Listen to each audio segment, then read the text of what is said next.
So, Bob, you and I have known each other for quite a while, and word on the street is that you are actually going to become a missionary to Argentina.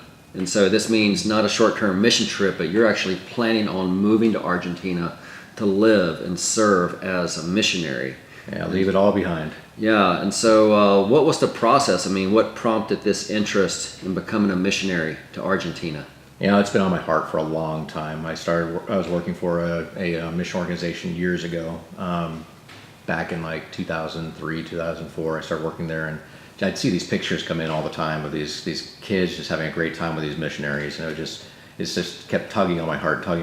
And finally, you of all people had invited me to go on my first mission trip to Argentina, and God just opened my eyes in an unbelievable way to Himself. And then on my second trip down there, He really revealed what I would be doing when He called me, and that would be working with teens. Okay, awesome. So what exactly then will you be doing in Argentina? Working with teens and... Yeah, I'll be mentoring teens in these two areas, Rivadavia and Rafael Castillo, which are extremely impoverished areas of Argentina, right on the outskirts of Buenos Aires, the capital.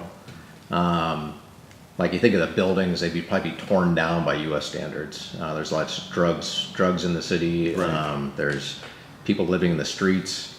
The kids themselves are just brought up in this mess. There's a lot of abuse in the families. So it's just really, for me, it's going down there and speaking truth into these kids' lives.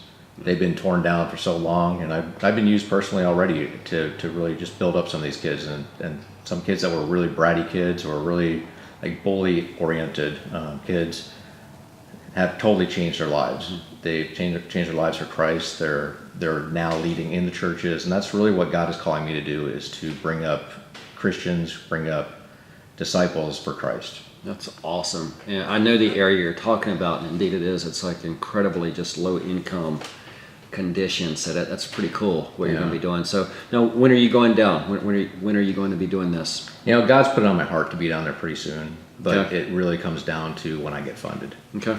I can't get there any faster than people are willing to support me. Right. Well, yeah. All missionaries have to raise support, and so call it fundraising. Yes, it's called fundraising. And every missionary I noticed, their least favorite part is to ask for capital. But so it's really primarily just raising the money. It is, but I think people kind of lose track of what fundraising really is, because it's not just. I mean, like you think of going down for the Great Commission. People automatically think, oh, that's the missionary's job to do. Mm-hmm. But in reality, it's everybody's job. The missionary is never going to be able to be a missionary without a support team. Right, absolutely. So how can we support you? Realistically, I have an account set up through Latin American Mission, which is the organization I'm going through. Right.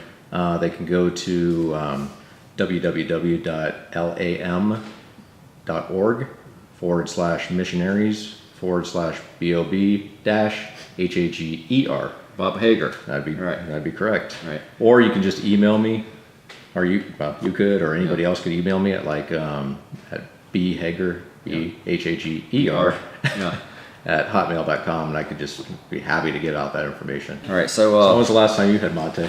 I actually drink mate in the winter. Really? And so it's like my replacement to coffee these days. It's like such a...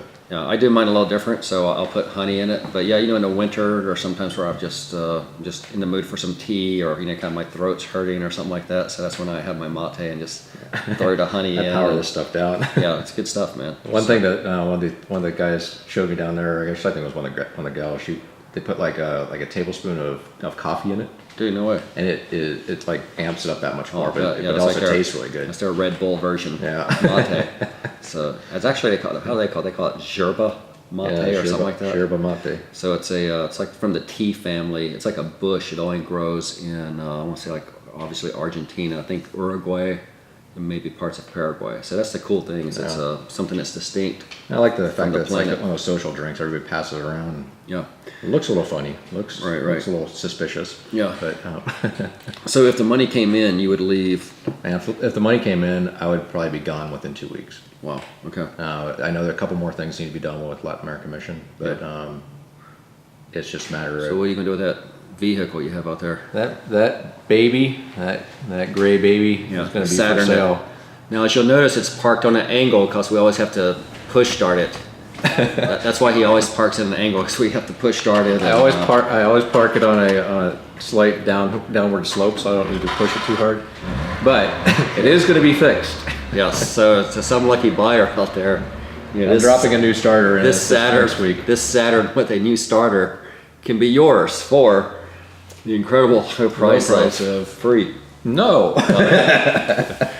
Now I want to buy a plane ticket with that. ¿Cómo está su español?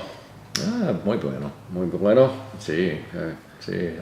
That's coming along. ¿Cómo se dice? Aprenderando y aprenderando. You're learning and learning and Aprendiendo yeah. mucho más español. Yeah.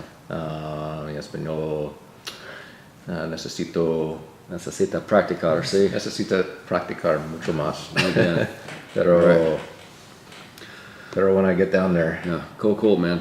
And you're gonna live in downtown downtown Buenos Aires when you first get there, El Centro. yeah, I think that's gonna be rad, dude. that's gonna be cool. All right, I'm gonna come down and see you.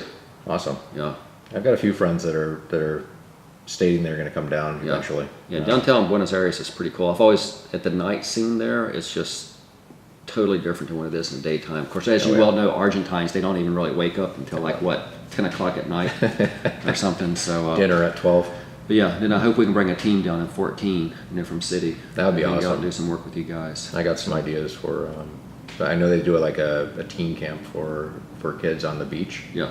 If you like come out at a different time of the year. Dude, now see, that's one place I've never been is Mar del Plata. Yeah, That's what they call. That's the one place. I've been to Mendoza, I've been to Patagonia, but I've never been to the beach there yet. So Yeah, so I think that all right, would actually okay, that's be the a plan, kinda dude. cool Okay, so you know what? Let's just plan on it now. Cool. 2014. All right. Okay, and then I've actually got to get going. One of my friends is retiring today. He's like a maintenance worker, and so today's his last day. Okay. And Cool. so it's just a great guy behind the scenes. So I want to go wish him well. Awesome. Well, that's awesome, man. God bless you for what you're doing. And to me, it's just a great story to be a middle-aged dude that's going to pick up and leave the United States to go down and serve, these teens and kids there on the outskirts of Buenos Aires. Is awesome. So I encourage you guys, hey, get in touch with Bob Hager.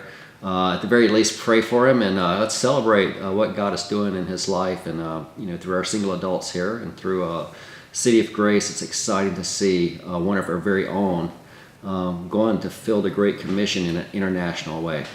Thanks for checking this video out.